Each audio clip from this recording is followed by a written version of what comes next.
कारण वेळेअभावी बरेच लोक म्हणतात की नर्मदा परिक्रमा नाही बाबा आमच्या शक्य. तर असं काही न करण्यापेक्षा परिक्रमा तर चांगलं आहे ना, की तुम्ही गाडीने करा. आणि असंही ज्या ट्रॅव्हल्स आहेत, बऱ्याच लोकांशी बोलले, बरेचसे ड्रायव्हर्स वगैरे तिथं जे भेटले. कारण मंदिरांमध्ये कसं असतं, तिथं पायी परिक्रमावाल्यांचा मार्ग वेगळा आणि गाड्यावाल्यांचा वेगळा. पण काही मार्ग असे राहतात आणि आश्रमामध्ये आल्यानंतर पायी परिक्रमावाले आणि गाड्यावाले सगळेच एकत्र असतात. तर त्या जागी खास करून मला ड्रायव्हर लोकांशी बोलावं लागायचं, कारण पुढे कसा रूट घेत आहेत ते माहिती घेण्यासाठी. कारण आम्ही अगदी नौके होतो आणि दर जागी गेल्यानंतर उद्याचा प्लॅनिंग आज रात्री व्हायचं माझं, की आता पुढचं रूट कसा आहे काय आहे. तर तिथं ते ड्रायव्हर लोकांना विचारताना ते सांगायचे की एक जवळपास 15 दिवस 16 दिवस इवन 13 दिवसाचे पण काही गाड्यांचे असे पॅकेजेस आहेत.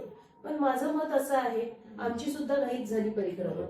जवळपास 13 दिवसाची आम्ही केली, 13-14 दिवस. पण खरी गाडीने जरी परिक्रमा करायची म्हणली तर मिनिमम 20 दिवस तरी असा. बसची खूपच घाईमध्ये झाली. कारण कधी कधी आमचा रनिंग दिवसाला कधी कधी 300 किलोमीटर पण आम्ही गेलो, कधी कधी 350 किलोमीटर पण झाले. म्हणजे सांगण्याचं तात्पर्य की गेलेला तो समाधान. मी हे म्हणत नाही, ह्याच्यामध्ये अनुभव नक्कीच आला आणि माझ्या अनुभवावर जर आपण गाडीची परिक्रमा करणार असाल तर हे तुम्हाला माझं सजेशन राहील की अगदी इतकी 13-14 दिवसामध्ये वगैरे करायला नको आहे. मिनिमम एक 20 दिवसाची परिक्रमा करायला पाहिजे आणि कमीत कमी ओझं घेऊन जाणे आणि जास्तीत जास्त सगळ्या देवालयाचे दर्शन घेणे. कारण अप्रतिम मंदिर आहे नर्मदेच्या किनाऱ्यावर, अप्रतिम. आणि इतके प्राचीन मंदिर आहेत की म्हणजे आपण अंदाज लावू शकत नाही. आणि काही काही मंदिर तर असे होते की मी खरंच म्हणजे असं भारावून जातो आपण, स्पेशली जेव्हा ते माहेश्वरचा किल्ला आणि माहेश्वरचं जे मंदिर बघतो. अरे बापरे, म्हणजे असं वाटतं की अहिल्याबाई होळकर किती ग्रेट होत. म्हणजे माझं ऑलरेडी त्या ग्रेट आहेत, त्यात काही वादच नाही, पण माझं त्यांच्याबद्दल रिस्पेक्ट ना करोडपटीने वाढलं. म्हणजे एक स्त्री त्या काळामध्ये अशी मंदिरं आणि अशी आश्रमशाळा, केवढे घाट, कसले घाट आहेत ते. आणि तिथे एकाने सांगितलं मला की तिथं माहेश्वर साडी जी आहे ती माहेश्वर साडी सुद्धा अहिल्याबाई होळकरांनी सुरुवात केली. का म्हणजे तिथल्या गावातल्या बायकांच्या हाताला काम मिळावं. म्हणजे इव्हन त्या काळामध्ये वुमन एम्पॉवरमेंटचा विचार जे आज आपण वुमन एम्पॉवरमेंट करतो, ते वुमन एम्पॉवरमेंट बद्दल अहिल्याबाई होळकरांनी त्या वेळेस त्या काळामध्ये विचार केला होता. म्हणजे अशा खूप गोष्टी आपलं लाईफकडे बघण्याचं पर्स्पेक्टिव्ह बदलून जातं. आणि नक्कीच एवढं सांगेन की पुढच्या वेळेस मी जेव्हा गाडीने परिक्रमा केली तेव्हा मी नक्कीच 20 दिवस ते 25 दिवस किंवा 1 महिन्याची परिक्रमा करेन. पायी परिक्रमा करून यायचं का नाही, मैयांची इच्छा तर माझी खूप आहे, पण आपल्या इच्छेने काही होत नाही तिथं. मैयाची इच्छा असेल तर तुम्हाला परत गाडीनेच बोलवणार आणि जर इच्छा असेल तर तुम्हाला बरोबर पायी परिक्रमा करायला बोलवणार. आणि इथं मला एक गोष्ट सांगावी वाटेल, खास करून ते लोक जे म्हणतात की आम्हाला हेल्थ इश्यूज आहेत, आम्हाला हे प्रॉब्लेम आहे ते प्रॉब्लेम आहे. गाडीमध्ये जाताना तर काय आपल्या गोळ्या ते नसल्यानंतर तिथं काय थोडा प्रश्न नाही. पण मी 3 बायपास सर्जरी झालेल्या लोकांना भेटले. मस्त चालतात, काय कसले कसले आजार होते तिथल्या लोकांना. गोळ्या घेतात. काही लोक तर बोलले की आम्ही गोळ्या पण सोडून दिल्या जेव्हापासून आम्ही मैयाच्या तटावरती आलो. म्हणजे सांगायचं तात्पर्य हे की इव्हन तुमची हेल्थ सुद्धा सुरळीमध्ये येते जेव्हा तुम्ही परिक्रमा करता. गोळ्या सुद्धा कित्येक लोकांनी बंद केलेल्या होत्या. मी हे म्हणत नाही की गोळ्या बंद करा, पण मी सांगते की मला जे लोकांनी चालल्यानंतर आणि हवा किती शुद्ध आहे ती, त्या शुद्ध हवेमध्ये त्या गोष्टींचा काय फरकच पडत नाही. तुम्ही टेन्शन पण नसतं, काहीच नसतं. आणि मेन म्हणजे ज्यांना डायबिटीस आहे ते चालल्यामुळे त्यांची शुगर आपोआप फक्त ते परत आल्यावर त्यांनी गोळ्या चालू कराव्या. नक्कीच गोळ्या बंद करायच्या तर नाहीच आहे, पण एक सांगते की असे पण काही लोक भेटले की जे बोलले की आम्ही गोळ्या घेतल्या नाही आल्यापासून. मग मी उलट त्यांना सांगितलं असं करू नका, तुम्हाला पूर्ण परिक्रमा करायची तर जे डॉक्टरांनी सांगितलेल्या गोळ्या त्या ठेवा, गोळ्या घ्या.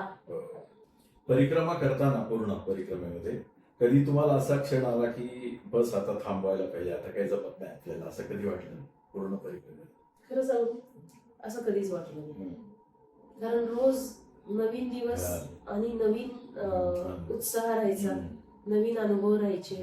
आणि तो जो मार्ग असतो ना परिक्रमेचा, जरी तुम्ही गाडीने केला, रोजचा मार्ग वेगळा असतो.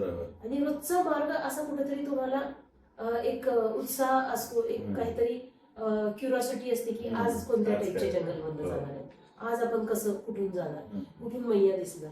आणखी इथे एक मला सांगावं वाटेल, आम्ही एकही दिवस असा नव्हता जे आमच्या परिक्रमेच्या रूट जे कुठं पुस्तकात नाही, जसं जसं लोक सांगत जातील, फक्त मैया क्रॉस करायची नाही एवढंच एक आमचं हे होतं. आम्ही रोज मैयाचं दर्शन घेतलं आणि रोज मैयाच्या जवळ जाऊन आम्ही मैयांचं अगदी मैयाला शिवून मैयाला नमस्कार करून आलो. म्हणजे एकही दिवस असा नव्हता पूर्ण परिक्रमेत की आम्ही मैयाचं दर्शन घेतलं.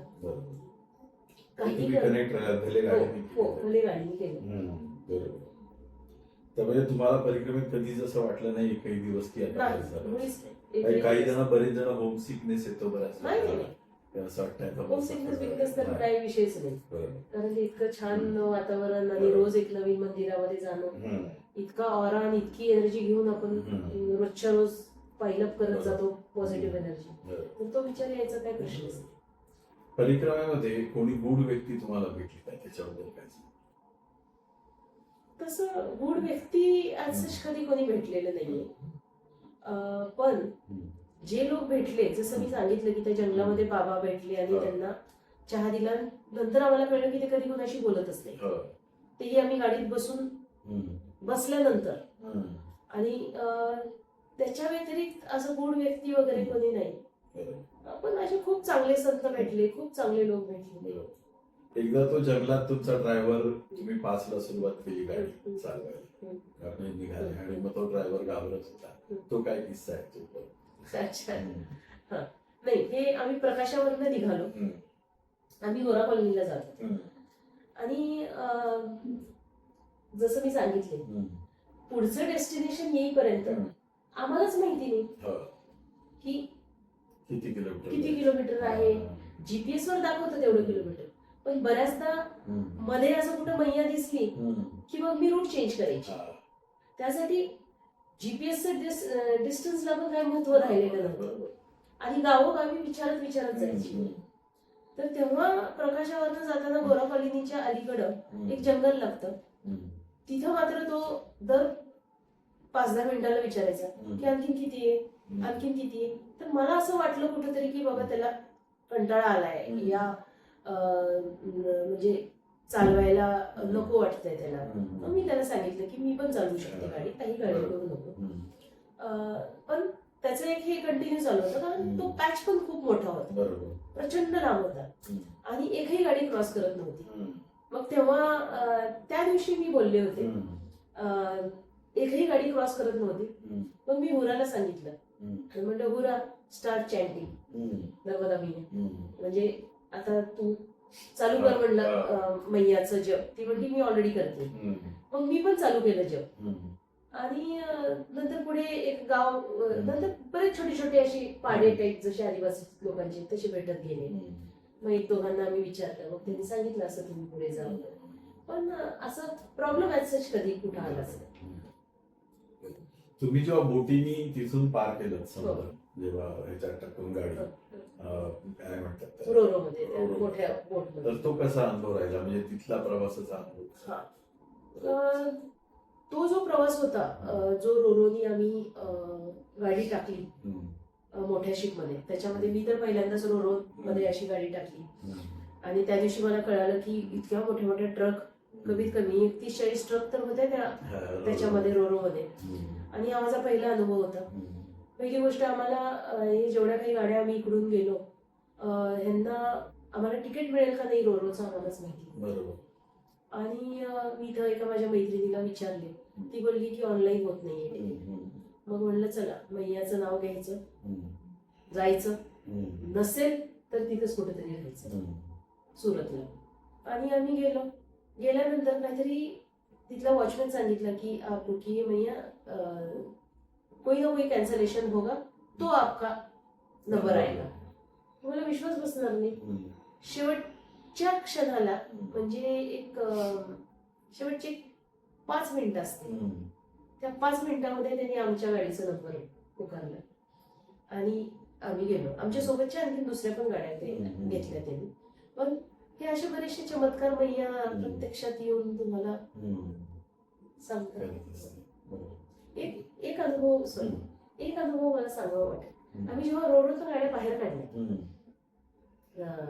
ह्याच्यामध्ये म्हणजे जमिनीवर, आम्ही जेव्हा तिथून निघालो आम्ही त्या बंदरवरून, आमची गाडी GPS प्रचंड पाऊस होता, अशा विजा चमकत होत्या की मी तशा विजा चमकलेल्या कधीच बघितल्या.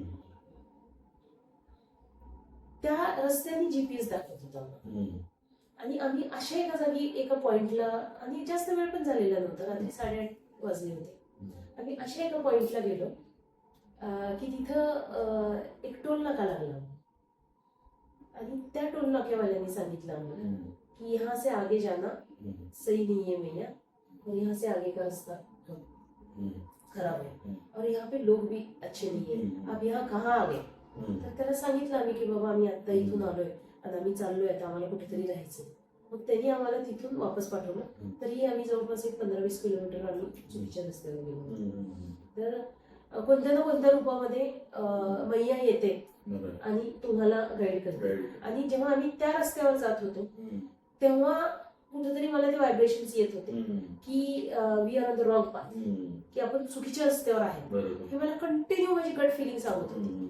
आणि का त्या टोल नाक्यावर तो माणूस भेटून आणि त्यांनी ते नर्मदा परिक्रमा बघितली ना, परत तोच विषय की परिक्रमेचा जो जेव्हा पुढचा पोस्टर बघतो, कसलाही माणूस असू द्या, कितीही वाईट माणूस असू द्या, तुम्हाला तो चांगलंच बोलणार. त्यांनी येऊन सांगितलं, तो टोलवाला आमच्याकडनं टोल पण घेतला नाही. टोलच्या पहिलेच येऊन सांगितलं आप गाड़ी रिवर्स लीजिए क्योंकि आगे जाना ठीक नहीं है आपके लिए भैया, ये आप कहाँ जा रहे हैं यहाँ पे.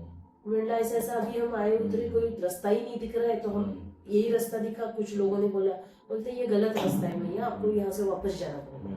मग तिथून आम्ही वापस घेतला आणि आम्ही भावनगरला मुक्काम केला त्या दिवशी. म्हणजे अशा पूर्ण प्रवासामध्ये परिक्रमेची तुम्हाला स्वतःमध्ये काय बदल जाणवले, तुम्हाला त्याचा काय परिणाम जाणवला त्या दर्शनाचा, मैयाच्या दर्शनाचा, सानिध्याचा? येस, म्हणजे तसं मी थोडीशी रागीट आहे.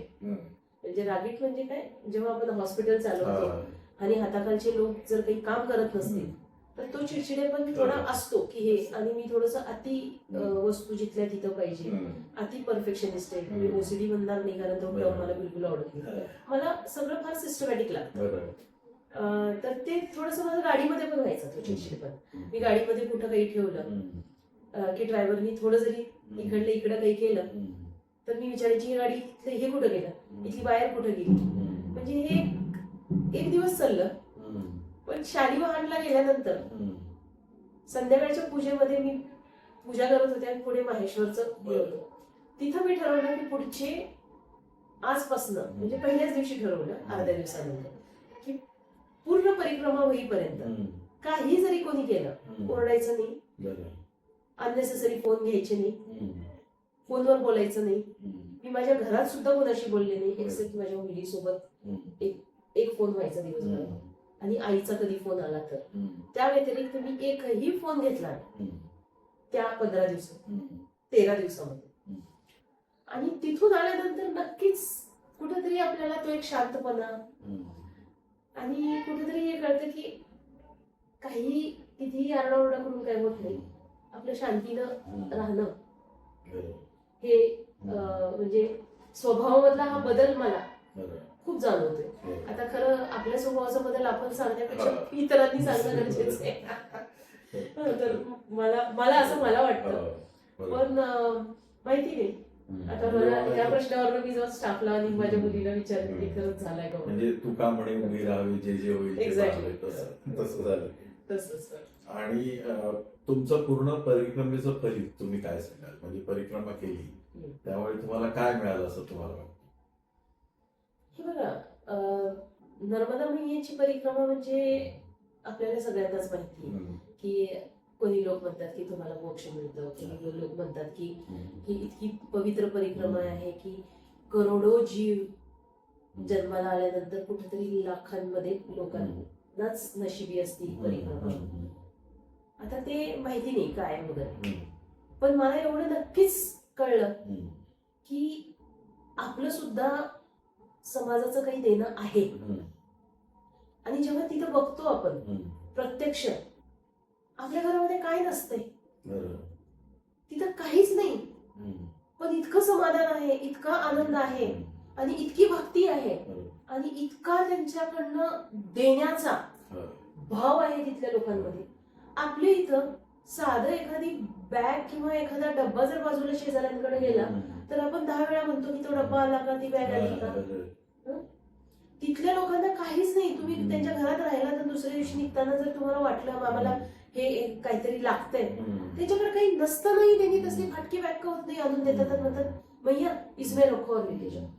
तर हा जो देण्याचा भाव आहे ना, हे मला तिथं खूप खूप जाणवलं. म्हणजे एक सांगावं वाटेल मला, इथं एक झोपडी होती छोटीशी. तिथं त्यांच्या इथं 2 मुलं होते, त्याची बायको होती. झोपडी म्हणजे थोडक्यात आपल्या मराठीमध्ये कोपी म्हणतो ना, असं असं हे शेतामध्ये छोटीशी कोप असते, आमच्या तिकडे कोप म्हणतात. ती कोपी होती, त्याच्यामध्ये कसं ते पूर्ण कुटुंब झोपत असेल देवाला माहिती. बाहेर एक बाज होती. त्यांनी संध्याकाळी आल्यानंतरच चूल पेटत असावी ती परिस्थिती म्हणून. त्याच्यामध्येही त्याच्या घराच्या, त्या बाबांच्या घराच्या बाहेर 3 परिक्रमावासी होते आणि त्यांनी जेवायला थांबून घेतलेले होते. म्हणजे संध्याकाळी आल्यानंतरच कदाचित त्यांची इथं ते पीठ, थोडं तेल मीठ आणून करत असतील. म्हणजे स्वतःच्या जेवणातली सुद्धा अर्धी भाकरी ते त्यांना देऊन खाणार. हा भाव आपल्याला कुठं बघायला मिळतो. आणि तिथं कुठेतरी आपल्यालाही लक्षात येतं की मिनिमलिस्टिक लिव्हिंग, कमीत कमी गोष्टींमध्ये सुद्धा जगू शकतं माणूस. ह्याची मला अनुभूती खूप आली आणि ते मी बऱ्यापैकी रोजच्या डे टू डे लाईफ मध्ये आता मी बऱ्यापैकी इम्प्लिमेंट करायला चालू केलेलं आहे की नको त्या गोष्टी खरेदी करायच्या नाही, नको त्या गोष्टींमध्ये पैसा वाया घालायचा नाही. आणि थोडं कुठंतरी आपण पण समाजाचं देणं हे आपल्याला कळणंही गरजेचं आहे. आणि जसं मी तुम्हाला बोलले, 100% मैया ती बुद्धी द्यावी मला की आयुष्यभरासाठी, म्हणून म्हणतात ना नर्मदे हर जिंदगी भर. तर आयुष्यभरासाठी जिंदगी भर के लिए मैया कुछ ना कुछ हमसे कुछ करवा ले. कोणत्या ना कोणत्या रूपामध्ये, कोणत्या आश्रमामध्ये आपण काही मदत करू, तिथल्या काही शाळांमध्ये काही करू. जसं मी बोलले प्रशांत दादांचा नंबर मला हवाय तुम्हाला, ते ह्यासाठी हवं आहे की प्रशांत दादांसोबत मला काम करायचं. कारण मी पण आदिवासी लोकांमध्ये काम करते, माझी एनजीओ काम करते. आणि तिथं प्रशांत दादा आदिवासी लोकांमध्ये ज्या मुलांना शिकवतायत करतात, तर त्याला पूर्ण फुलाची पाकळी आपल्याकडून काही गेलं तर मला फार आनंद होईल. आणि त्या जे माझ्यासोबत आल्या होत्या त्यांनी पण हेच सांगितलं की आवर्जून आपल्याकडनं काहीतरी मदत आपण त्यांना करू आणि कायमची करत राहू जोपर्यंत आपण आहोत. तर तो आम्ही पण दोघींनी प्रण घेतलाय की काहीतरी आपल्याला करायचं, निदान मुलांसाठी, छोट्या मुलांसाठी. आणि फारच पॉझिटिव्ह, फारच गोड मुलं आहेत ते, फार मस्त. म्हणजे खरोखर असं वाटतं, काही गावांमधनं जाताना गाडी, ते पण फोटोज मी तुम्हाला पाठवतो की जेव्हा कृष्ण, राम, लक्ष्मण, सीता वनात फिरत असतील तेव्हा कसं असेल ना. म्हणजे बऱ्याचदा मी फ्लॅशबॅक मध्ये जायची की त्या काळामध्ये हे कसं असेल. आता जर इतकं सुंदर आहे तर त्या काळामध्ये कसं असेल. तो भाव, तिथल्या लोकांमधला भाव एक मी बघितला की बाप रे, त्यांचा देवाप्रती त्यांचा तो भावच वेगळा आहे. आपल्या इथं कसं काय मिळेल म्हणून आपण देवाला हे करतो की काहीतरी म्हणजे मागण्यासाठीच जातो. 99% लोक मला हे, माझं हे बरं होऊ दे, ते बरं होऊ दे, हे कर ते कर. पण तिथं मी बघितलं त्या लोकांचं काही नाही. आणि आणखीन एक अनुभव मला सांगायला आवडेल. नर्मदा परिक्रमा हे बोर्ड आपल्या गाडीवर असल्यामुळे एखाद वेळेस समजा संध्याकाळी सुद्धा तुम्ही जर एखाद्या जाऊन नर्मदा मैया क्रॉस करणार असाल, हा अनुभव आम्हाला नर्मदापुरमच्या तिथं आला, ज्याला होशंगाबाद पण म्हणतात. तिथं मी जीपीएस वर बघत होते, पण एक लेफ्ट टर्न मारायच्या ऐवजी थोडीशी 50 मीटर गाडी पुढे गेली लगेच तिथला तो एक ड्रायव्हर आम्हाला मागणं हात केला, आम्ही थांबलो नाही. एक मोटरसायकलवाला आमच्या मागे लागला, येऊन थांबवला, म्हणला की आप नर्मदा परिक्रमा पे हो ना, तो मैया यहाँ से नहीं जाना है. ड्रायव्हरला सांगितलं की नाही नाही नाही पुढे जाऊ नको, तिथं मैया आहे, क्रॉस टर्न मारा आणि तुम्ही इकडून जा.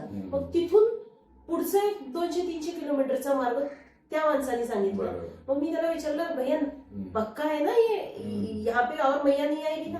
मैंने की दीदी मैं पिछले 15 साल से गाडीचं परिक्रमा करता हूँ. आणि त्यांनी आम्हाला तिथून पूर्ण अमरकंटक पर्यंत त्यांनी आम्हाला रूट सांगितलं. म्हणजे कोणत्या ना कोणत्या रूपामध्ये ना अगदी परफेक्ट माणूस मैया आणून तुमच्या समोर ठेवतो. तो म्हणला की मी 15 वर्षापासून मैयांचे गाडीमधनं परिक्रमा करणाऱ्यांना घेऊन जातो, हा रूट परफेक्ट आहे, आता कुणालाच विचारू नका, ह्या रूटला जा. आम्ही त्याच रूटने आम्ही अमरकंटक पर्यंत. दुसरा एक विषय असा आहे की जसं आपण तुम्ही म्हणाला की बऱ्याच आश्रमांना मदतीची गरज आहे आपल्याला दिसतं, तर त्याच्याबद्दल तुम्ही लोकांना काय सांगाल, काय करायला पाहिजे, तुमचं काय मत आहे?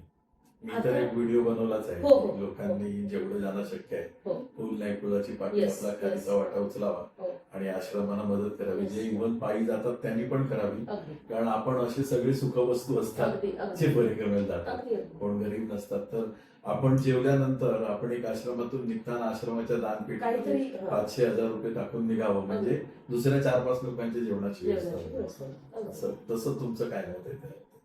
नक्कीच.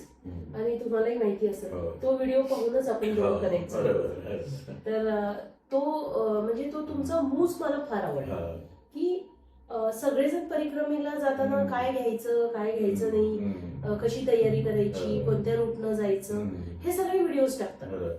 पण माझ्या माहितीमध्ये मी असं क्वचित कोणता व्हिडिओ बघितला की ज्याच्यामध्ये हे सांगितलं गेलं की ज्याच्यामध्ये मदत करा आणि तुम्ही त्याच्यामध्ये पूर्ण आश्रमाची लिस्टिंग दिली ज्यांना गरज आहे. आणि ते मला इतकं छान वाटलं की हे म्हणजे ही काळाची गरज आहे आत्ताची सध्याची. हजारो परिक्रमावासी जातात. येस. आता मी भंडारी बाबाच्या तिथंच बघितलं. आता मी परवा एक फोन केला, अरे हा किस्सा सांगायचा राहिला. म्हणजे पैशाची तर मदत लागतेच लागते, फर्स्ट विल कम्प्लीट दिस. तर जे जे आश्रमाचे सरांनी तुम्हाला नंबर्स दिलेत, नाव दिलेत, त्यांच्या तिथं काही ना काही द्या. आणि जे लोक परिक्रमेत आहेत, मग भलेही तुम्ही गाडीनं राहा, भलेही तुम्ही चालत राहा, आपण जेवल्यानंतर आपण तिथं मिनिमम तुमच्या यथाशक्ती तुमची काहीतरी आपण दिलं पाहिजे. बरेच लोक देत नाहीत, त्याची फार खंत आहे. आणि त्या लोकांना जेव्हा अडचण येते, बऱ्याचदा मी असे काही आश्रमामध्ये बघितले की ते फक्त बटाट्याची भाजी आणि भात, ते करणार तरी काय करणार, कुठून आणणार पैसे? आणि तसल्या घनदाट जंगलामध्ये ते तुमचं तांदूळ, ते बटाटे, टमाटे, ते सुद्धा नेणं शक्य नाहीये त्या लोकांना, ज्या बिकट परिस्थितीमध्ये आणि ज्या इतक्या अडचणीच्या जागी त्यांचे आश्रम आहेत. तर आपण जर त्यांना 2 पैसे दिले तर त्यांना त्याची काही मदत होईल. तर हे देणं फार गरजेचं आहे. आणि जसं मी म्हणले की मी माझ्या हॉस्पिटलमध्ये एक नर्मदा परिक्रमेवरती मी एक वेगळंच एक डबा ठेवणार, त्याच्यामध्ये ज्याची इच्छा आहे त्यांनी तिथं पैसे टाकणार आणि ते पूर्ण पैसे, जसं मी काल भंडारी बाबाला पण बोलले की मी इकडनं तुम्हाला मदत करणार. आणि जसं मी बोलले प्रशांत दादांचा नंबर मी तेवढ्यासाठीच तुम्हाला म्हणलं, मला मुलांच्या शिक्षणासाठी द्यायचे, खास करून आदिवासी मुलांच्या शिक्षणासाठी. कारण मला तो एक थोडासा कुठेतरी इमोशनल अटॅचमेंट आहे आदिवासी मुलांच्या साठी. कारण खूप टफ लाईफ आहे आदिवासी लोकांच्या मुलांची. आपल्या मुलांना सगळं काही मिळतं तरी शिकत नाही. त्या मुलांना एक छोटासा कागदाचा तुकडा जरी मिळाला तर ते कागदाचा तुकडा शेवटचा टोक बरेपर्यंत ते लिहितात. म्हणून यावर्षी माझ्या बर्थडेला, दरवर्षीच मी करते मागचे 7-8 वर्षापासून, जे काही मी कधी सगळ्यांना सांगते बुके, केक, वस्तू, गिफ्ट आणायचे नाही. आणि मी वही, पेन, पेन्सिल, स्टेशनरी, कारण पुस्तक ह्या मुलांना वाचताच येत नाही. कारण माझं सगळं डोनेशन मी आदिवासी लोकांच्या मुलांना देते. तर पुस्तक देण्यात अर्थ नाही, मी वह्या घेते, पेन घेते, रबर घेते, ड्रॉइंगचे काही बुक्स घेते. तर हे सगळं यावर्षीचं मी ठरवलं प्रशांतदादांच्या तिकडे शाळेला पाठवायचं. कुठे ना कुठे मी पाठवते, ह्या वर्षीचं मी तिकडे पाठवते. त्या व्यतिरिक्त आपण आपल्याकडनं जी काही मदत आहे आपण सगळ्यांनी केली पाहिजे. आणि बरेचसे नर्मदा परिक्रमाचे ग्रुप्स आहेत, व्हॉट्सअप ग्रुप्स आहेत. असंच कोणीतरी जसं तुमच्यासारख्या माणसांनी एक अकाउंट नंबर दिला पाहिजे ज्यात पैसे टाकले ते मी करणार नाही, कारण ते शक्य नाही त्याची अकाउंटेबिलिटी ठेवायला. एक माझ्या हॉस्पिटलमध्ये एक बॉक्स ठेवला, त्याच्यातले पैसे घेऊन आपण असिस्टंटला सांगितलं बाबा या अकाउंट मध्ये या आश्रमाला टाक होईल. पण तुम्ही नर्मदा परिक्रमेवरती इतकं सुंदर भारत भ्रमंतीच्या थ्रू तुमचा मेसेज देता लोकांना, आणि नक्कीच तुमच्यावर तेवढा विश्वास ठेवून लोक देतील. कारण परिक्रमा करणारा माणूस जर 1 रुपया जरी देत असेल कुणाला, तर मला वाटत नाही कोणत्या आश्रमाला या आपल्यासारख्या व्यक्तीला तर ते कुठं मनात त्यांच्या एकदाही असं येईल की बाबा हे पैसे दिले तरी योग्य जागी जातील का. तसं मला वाटत नाही, तसा विचार करून कुणाच्या मनात. पूर्ण पारदर्शक ठेवलाय तो व्हिडिओ. मी सांगितलंय की तुम्ही तुम्ही डायरेक्टच द्या, मी बघितला तो व्हिडिओ. कारण ते कसं होतं की त्यांच्याच, आणि मी तर सांगितले लोकांना प्रत्यक्ष जाऊन द्या, ते तर अतिशय छान होईल. जरुरी नाही परिक्रमा पूर्ण करायचीच, केलीच पाहिजे. तुम्ही एखाद्या नर्मदेच्या किनारी एखाद्या आश्रम मध्ये जाऊन 2 दिवस छान पैकी घालून तिथे त्यांना थोडं मदत करून त्यांना सेवा करून येणाऱ्यांची आलात तरी, जे मी ठरवलं की मी भंडारी बाबाच्या आश्रमला परत जाणार, जरी मी परिक्रमा केली नाही, किंवा असं कोणते 1-2 आश्रम मला आवडलेले, डायरेक्टली तिथं जायचं, 2 दिवस राहायचं, तिथं काय डोनेशन द्यायचं, आणि नर्मदा मैयेच्या सोबत राहणं महत्वाचं आहे. 2 दिवस छान मैयेसोबत दर्शन करायचं, रोज आंघोळ करायची सकाळी सकाळी, आणि लोकांना थोडीशी होईल तेवढी मदत करायची त्या आश्रमामध्ये, मग असायचं. ते एक वेगळंच सुख आहे. एक किस्सा मला सांगायला आवडेल इथं. मी परिक्रमा करत असताना जसं ते स्त्री शक्तीवरती माझं तिथूनच मला उरा या मॅडम भेटल्या थायलंडच्या, जेवढा टाइम माझा नंबर होता त्यांच्या ह्याच्यावरती पेजवरती, तेवढ्यामध्ये मला बरेच कॉल आले होते, आणि त्याच्यामधला एक कॉल मला परिक्रमेमध्ये असताना आला मला, आणि त्यांनी मला असं सांगितलं की दीदी कहाँ से आना है, परिक्रमा कहाँ से उठानी है, जयपूरहून फोन येत होता त्यांचा. मग मी त्यांना गाईड केलं की तुम्ही इथं अनिल आचार्यांकडे या, अनिल आचार्य गुरुजींचा नंबर दिला, ते तुमचं संकल्प सोडतील. मग मी विचारलं कुठून येत आहे, ते म्हणजे आम्ही एक 17-18 लोक आहेत, बस करून येतोय तिकडून राजस्थानकडनं. हे झालं. त्याच्यानंतर डायरेक्ट मला त्यांचा कॉल परवा आला, आज सोमवार आहे, गुरुवारी कॉल आला मला त्यांचा, गुरुवारी शुक्रवारी कॉल, आणि त्या बोलल्या की दीदी आपने फोन उठाया, बहुत अच्छा हो गया. आणि त्या घाबरलेल्या होत्या. मी म्हटलं की अच्छा क्या हुआ मैया, क्या प्रॉब्लेम आहे. त्या म्हणे की मला पेसमेकर लावलेलं आहे आणि माझ्या छातीमध्ये खूप दुखतंय, आणि मी आहे इथं कुठेतरी रस्त्यावर, तर आता मी काय करू. आणि मी त्यांच्याशी 1-2दा बोलले होते सांगण्यासाठी, आणि मला हे माहित होतं की त्या कथा वाचक आहे जयपूरला. मग मी म्हटलं दीदी अभी मैं यहाँ पे हूँ, आप कहाँ पे हो. त्यांना सांगता येत नव्हतं कुठे आहेत. मग मी म्हटलं की रस्ते पे जो भी दिखेगा आदमी उसको फोन दे देना. मग रस्त्यावरच्या एका व्यक्तीला त्यांनी फोन दिला, आणि त्या मला सांगत होते की मी कुठेतरी एका गावचं नाव सांगत होते. ते मला काही कळत नव्हतं, कारण आपले तोंडपट नसतात. आता बघितलं तुम्ही, मी केवढे लिस्ट करून आलेली, जसं जसं जायची मी लिहायची गावांचं लिस्टिंग. मग त्या माणसाला विचारलं की कुठं. मग त्या मला बोलता बोलता म्हणल्या की सियाराम बाबा का आश्रम का दर्शन लिया अभी. मग मला लक्षात आलं की त्या कुठेतरी शालिवाहनच्या जवळ. मग मी त्या व्यक्तीला बोलले, त्याला सांगितलं की भैया आप इनके साथ बैठना, मैं 5 मिनट में आपको फोन करती हूँ. हे कुठे आहेत त्यांना विचारलं. तो सांगितलं की सियाराम बाबा के वहां पे. आता थोडं मला माझी डायरी बघणं पण गरजेचं होतं की सियाराम बाबाचा आश्रम पहिले का शालिवाहन नंतर, शालिवाहन पहिले आणि सियाराम बाबाचा आश्रम नंतर.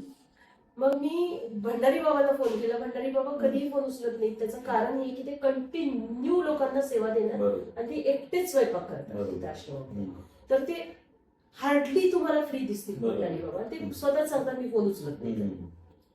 योगामध्ये भंडारी बाबांनी फोन उचलला. मग मी विचारले की मी त्या मैया आहेत एक, त्यांना पाठवलं. ते म्हणले कोणी टेन्शन नसले ना, आणि त्या मराठी खूप सुंदर बोलतात भंडारी बाबा. ते म्हणले तू काही काळजी करू नको, पाठवून दे त्यांनी. मग मी परत त्या व्यक्तीला फोन केला. त्याला म्हणलं की भंडारी बाबा है वहां पे शालिवान. तो म्हणलं मी उसके पहले सहारा का सहरा गांव है दीदी, मैं वहां से हूँ, मैं इनको छोड़ दूंगा, पर 2 घंटे बाद छोडूंगा. मग त्या ताईंना सांगितलं तुम्ही एखाद्या झाडाखाली बसा, डीप श्वास घ्या, काही करू नका, पाणी प्या, निवांत बसा तुम्ही. आणि त्या संध्याकाळी 6ला त्या मैयाला तिथं सोडलं, आणि त्या तिथं 3 दिवस राहिल्या. भंडारी बाबांना मदत पण करायची. आणि काल त्या पोहोचायच्या पहिले 10 सीट होत्या एका गाड्यामध्ये. त्या म्हणल्या की अभी चलते नहीं होगा मेरा, मैं वहां से करना सोच रही हूँ दीदी, पर मैं परिक्रमा आधे में नहीं छोड़ूंगी. बोला चलो बहुत अच्छा है, आप वहां से कर. ऐसा मन में ये मत रखना कि भाई मैं वापस चली जाऊंगी. अब वहां से कर रहे हो, वहां से करो, परिक्रमा तो पूरी हो जाएगी. आणि बाबांनी सांगितलं की अरे मैया 2 गाड्या होत्या, त्याच्यामध्ये एकात 5 सीट होत्या, एकात 10 सीट होत्या. मग ह्या दीदी आल्या, 3 दिवस राहिल्या, एकही गाडीमध्ये एकही सीट नव्हती. मग काल त्यांनी परत मला फोन केला कि दीदी मैं परिक्रमा पैदल चालू की, हो सकता है कि मैया की यही इच्छा है, क्योंकि 3 दिन रुकी मैं शालीमार आश्रम में, एक भी जगह नहीं है, कोई सब गाड़ियां भर भर के आ रहे हैं, तो मैं अभी फिर से मैं चलते निकली. मैं बोली ठीक है मैया, आपको कुछ भी प्रॉब्लम होगा तो आप जरूर कांटेक्ट करना, जितना हो सके मेरे से मैं आपको कनेक्ट करूंगी. आणि ह्याच्यात एक फायदा असा झाला, दर जागी मी लोकांचे नंबर घेतले, त्यामुळे मी ह्या मैयांना मदत करू शकते. बरोबर, तिथे तुम्ही करेक्ट करू शकता. तर आपण थोडस एक ट्रॅकिंग ज्याला म्हणतो ना, त्या पद्धतीने पण आपण केलं तर आपला नंबर जेव्हा व्हायरल होतो तेव्हा कोण कोणत्या परिस्थितीत आपल्याला मदतीचा हाक मारेल आणि कोणत्या आपल्या एका मुनी त्या माणसाचा जीव वाचेल हे आपल्याला सांगता येईल. हे अतिशय चांगलं. हे पॉइंट माझ्या आणि लोकांनी जे परिक्रमा करतात त्यांनी जरूर करावं. सगळ्या आश्रमांचे नंबर स्टोअर करावे तिथल्या लोकांचे, की कधी दुसऱ्याला पण आपण मदत करू शकतो. आणि संपर्क ठेवावा त्यांच्यासोबत. मग ते भली काही पैशाच्या रूपामध्ये म्हणा किंवा निदान फोन करून तरी त्यांच्याशी संपर्कात राहिलं तर त्यांनाही आपण लक्षात राहतो. पण आपल्यासारखे हजारो लोक येऊन जातात तिथं. आणि भंडारी बाबाचं खूप खूप धन्यवाद मी देईन इथे, की भंडारी बाबांनी त्या मैयांना बोलवलं, 3 दिवस ठेवून घेतलं. म्हणजे त्या तर अक्षरशः रडत होत्या. त्या म्हणल्या की म्हणजे त्यांचं म्हणणं असं होतं की मला असं वाटतं की मैयाने तुम्हालाच त्यांच्या रूपात तुम्हाला पाठवलं मला वगैरे. म्हणजे तसं काहीच नाही. मैया कोणत्या ना कोणत्या रूपामध्ये कुणाला पाठवते. मग तुम्ही जसं म्हणलात कदाचित एखाद्या प्राण्याच्या रूपामध्ये सुद्धा तुमच्याजवळ पाठवते, एक गायीच्या रूपामध्ये येते, कोणत्या ना कोणत्या रूपामध्ये येऊन तुम्हाला ते रस्ता दाखवते. म्हटलं पैसा कुछ नाही आहे दीदी. पण हे असे बरेच हेल्थ इश्यूज येणारे लोक सुद्धा मी बघितले. पण एक गोष्ट आहे, मैया कुणाला खचू देत नाही. आता ह्याच्यात इथे एक छोटस मी माझंच उदाहरण देईन. मी ज्या दिवशी परिक्रमा चालू केली, मी मनातल्या मनात बोलले होते मैयाला की कधीच मला डोकं दुखू देऊ नका, मायग्रेनचा अटॅक येऊ देऊ नका. तुम्हाला मी सांगते 13 दिवसात मला एकदाही मायग्रेनचं काही झालं. मी सहज बोलले होते मैयाला, संकल्प सोडताना बोलले होते की मला एकही गोळी घ्यायची गरज पडू देऊ नका पूर्ण परिक्रमेमध्ये. आणि एकही वेळ अशी आली नाही की मला एक साधी पॅरासिटामॉल पण घ्यावी. जे माझे आयुर्वेदिक मेडिसिन काही आहेत ते मी घ्यायची, पण कधी पाय दुखले, हात दुखले बिलकुल नाही. एवढा प्रवास करायचा. आणखीन एक गोष्ट मला इथं सांगावं असं वाटेल की जेव्हा ओंकारेश्वरला येऊन आपण परिक्रमा करतो, मानदाता परिक्रमा, त्या परिक्रमेमध्ये कित्येक दुकान लागतात आपल्याला. अगदी छोटी छोटी छोटी छोटी दुकानं आहेत. कुठं 5 रुपयाच्या माळा पण बघितल्या मी. आजकालच्या जमान्यामध्ये 5 रुपयामध्ये काय मिळतं. आणि ते मला फार खूप टचिंग होतं ते, की ते आदिवासी लोक तिथं 5-5 रुपयाच्या माळा विकतात. भलेही ते माळा आणून तुम्ही कुणाला द्या इथं, किंवा बरेच लोकांना आपल्या देवांना ज्वेलरी करायची हाताने सवय आहे, जे मी पण करते. माझ्या देवांची सगळी ज्वेलरी, माळा वगैरे मी छोटे छोटे स्वतः माळा करते. मी तर खूप घेतले. बऱ्याचशा बांगड्या आहेत तिथं, लाखाच्या बांगड्या वगैरे. आणि क्वालिटी जरी नसली, आपल्याला ते आवडत जरी नसेल ती क्वालिटीचं काही घेणं कुणाला देण्यासाठी सुद्धा, तरीही घ्यावं. त्याचं कारण हे की त्या लोकांचा उदरनिर्वाह हाच तो आहे. तर एका पद्धतीनं म्हणजे आपण त्यांना मदत केल्यासारखं आहे. आणि ते आपल्याला फ्री मदत पण करायची नाहीये, त्यांच्याकडनं काहीतरी खरेदी करायचं. तर हे सगळ्यांनी थोडंसं लक्षात ठेवावं आणि त्यांच्याकडनं घ्यावं. आणि बार्गेनिंग करू नये. जे मी बघितलं आपल्या लोकांचं की तिथं पण बार्गेनिंग करत होते. बार्गेनिंग करू नये, कारण ते फॉरेस्ट डिपार्टमेंट असल्यामुळे वरती तिथं फॉरेस्टचं एरिया असल्यामुळे ह्या लोकांना फक्त दुकान लावू शकतात. तेही पॉलिथिनचे शेड मारून पण दुकान आहेत तिथे. पक्के दुकानं ते करूच शकत नाही. तर त्यांची वेगळी लिमिटेशन, वेगळे प्रॉब्लेम्स आहेत. तर आपण कुठेतरी ह्या रूपाने त्यांना आपण मदत करू शकतो. तर हे मला असं वाटलं की बरोबर आपण सांगावं. बरोबर तर ओंकारेश्वरला कमलेश्वरला आपण किती शॉपिंग करतो, हो. पण तिथं वर जाऊन कोणी शॉपिंग करत नाही हे माझ्या एक लक्षात आलं. तर हे करणं फार गरजेचं आहे आणि विदाऊट बार्गेनिंग करणं आणखी ते गरजेचं आहे. तर ताईंनी थोडक्यात आपल्याला असं सांगितलंय की नर्मदा परिक्रमा करताना सामाजिक भान आणि समाजाला आपण कोणत्या रूपाने मदत करू शकतो त्याचा सुद्धा त्यांनी संदेश देण्याचा प्रयत्न केलाय. आणि प्रत्येक परिक्रमावासींनी ते लक्षात ठेवावं अशी मी तुम्हाला विनंती करतो की जेव्हा पण तुम्ही परिक्रमा कराल तेव्हा ज्या आश्रमाकडनं आपण सेवा घेतो त्यांना सुद्धा आपण थोडीफार आर्थिक मदत केली पाहिजे जशी आपल्याला शक्य आहे तशी. आणि तिथल्या लोकांना सुद्धा तुम्ही कशी मदत करू शकाल, नुसतंच त्यांच्याकडनं जेवण मोफत घेणं, चहा मोफत घेणं हे न करता त्यांना आपण कशी मदत करू शकतो की त्यांचं छोटं दुकान असेल तर तिथून काही खरेदी करा. ते जे नियम आहेत परिक्रमेत की पैसे ठेवू नका आणि पूर्ण बिना पैशाने परिक्रमा करा, हे साधू संतांसाठी आहेत, गृहस्थासाठी हे नियम नाही आहेत. तर गृहस्थांनी होईल तितकी मदत तिकडच्या लोकांना केली पाहिजे. तिथल्या छोट्या छोट्या दुकानातून तुम्ही खरेदी केली पाहिजे. तरच ही परिक्रमा पुढे चालत राहील, कारण ते लोक तुम्हाला मदत करू शकतील जर तुम्ही त्यांना मदत केली. तर हे सगळ्यांनी भान ठेवून आपण सगळ्यांनी परिक्रमा जरूर करावी. ज्यांना पायी शक्य नाही त्यांनी गाडीने करावी. गाडीने करताना तुम्हाला काही माहिती हवी असेल तुम्ही ताईंना फोन करू शकता.